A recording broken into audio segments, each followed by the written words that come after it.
guys, it's your boy John, the Liquidator, coming back with another video. And as according to reports, look like the Browns is about to get ready to say goodbye to not only Dillon Gabriel, but two other players on the roster, guys.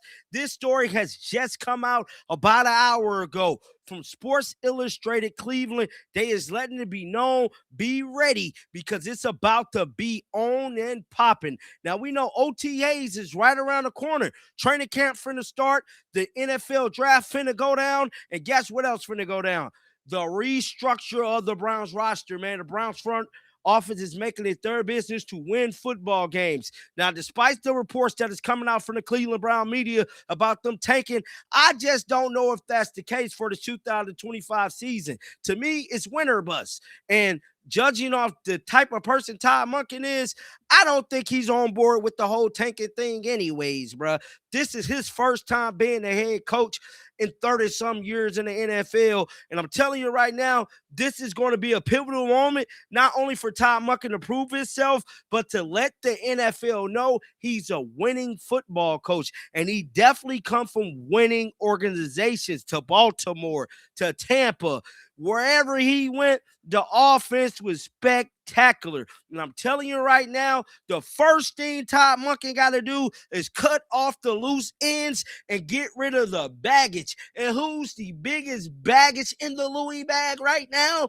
Dillon Gabriel ass. He gonna have to leave. I ain't lying, bro. He gonna have to get out of Dodge, bruh. Now, let's jump right into this article, dog, because this right here is profound news. It's being reported that the Browns, three players who won't be on Cleveland Browns roster by week 1. Don't be surprised if the Cleveland Browns says goodbye to these three players ahead of week 1. Now, they won't do it like in week 1.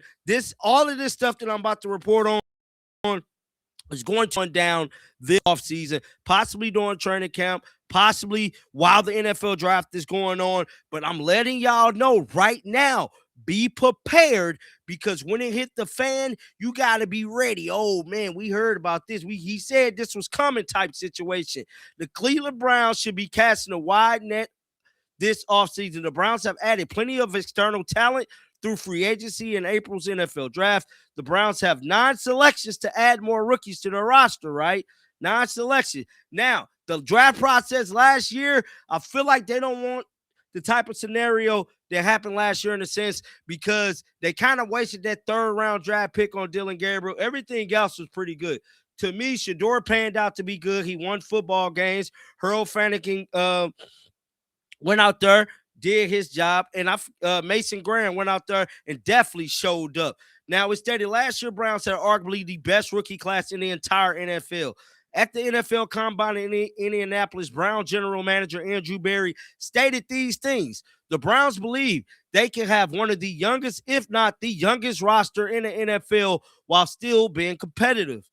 Youth always gonna win, bro. Now, with significant roster turnover expected on the offensive side of the ball, let's take a look at a few players who might not be here. And who's number 1 on that list? Who is number 1 on that list? Name in black and white: Dillon Gabriel. Let's start with the elephant in the room, Cleveland Brown quarterback situation. According to Cleveland.com, Mary Kay Cabot, the Browns are bracing themselves for Deshaun Watson to compete with Shador Sanders for Cleveland Browns starting quarterback job in 2026. Of course, that's unless they draft another quarterback, which we just reported on that this morning. If you guys did not see that video, it's looking like Todd Simpson is definitely on their radar if they can get him, bro. Now, if Todd Simpson somehow lasts into the later rounds or possibly early 2nd round of the draft, I promise you, do not be surprised if the Browns get him with that 24 pick or somewhere in the 2nd round if he's still there. So right now, we don't know. We all know Fernando Mendoza is more than likely going number 1, but we just got to wait and see. It says Gabriel, who the Browns spent their 94th overall selection on last year's draft, isn't expected to factor into that competition. He isn't expected to factor into that competition. The former Oregon's quarterback appeared in 10 games for the Browns last season, making 6 starts. I think Dillon Gabriel only won 1 game. The Browns should let Gabriel go free. either by trading him for a 6th or 7th round draft choice or just granting him his outright release. It's pretty clear the former Browns head coach Kevin Stefanski was the one that wanted Gabriel. So he doesn't fit the current Browns trajectory. And that's what people is not talking about. See, Todd Monken got a system, and it ain't the Kevin Stefanski system. See, Todd Monken's system is built around throwing the football, moving the ball downfield. That's all things Dillon Gabriel cannot do, bruh.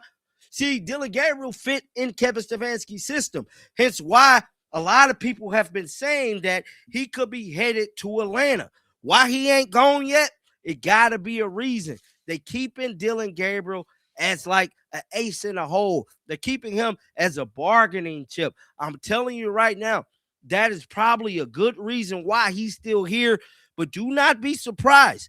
My prediction is Dillon Gabriel going to be gone by May. By May. If not the end of May, but definitely in May, we going to be hearing. Remember I'm saying this, y'all. He finna be gone. I ain't lying. He finna be gone, but he's not the only one. We got to talk about these other players too. So, according to this report by by Sports Illustrated, tight end Jack Stahl, would the Browns really consider releasing a player they just signed in free agency? I don't know. Stahl is a bit of a journeyman, man, who has bounced around practice squads, predominantly a blocking tight end. It might be hard for the 28-year-old veteran to jump off the page. The Browns also brought back free agent tight end Blake Whiteheart, who is 2 years younger, bro. Here's another one. Edge, Isaiah McGuire. Alex Wright's embrace as the starting edge on the opposite side of Myles Garrett hurt Isaiah McGuire, who's still a great player. The Browns also signed 6-year NFL veteran A.J. Espinosa away from the Buffalo Bills in free agency while bringing back Julian Okwara. If the Browns draft another edge rusher, that puts McGuire on the bubble, largely because of his $3.6 million salary. This is one of those situations where every dollar count, bruh. It goes on to say perhaps the Browns could reconstruct McGuire similar to what they did with Jerome Ford last season to guarantee himself a roster spot, or maybe they could work a trade. McGuire is a great talent, but Cleveland defensive line is very deep. Not only is it deep, it is very good, super good, arguably one of the best defensive lines in all of the entire NFL. But whatever the case may be, is be ready and be prepared, because 3 players is about to get the hell out of Dodge, bruh. And I'm telling you right now, it's better to know than not know. Until next time, man, shake the haters off. I'm out of here, dog. Peace out.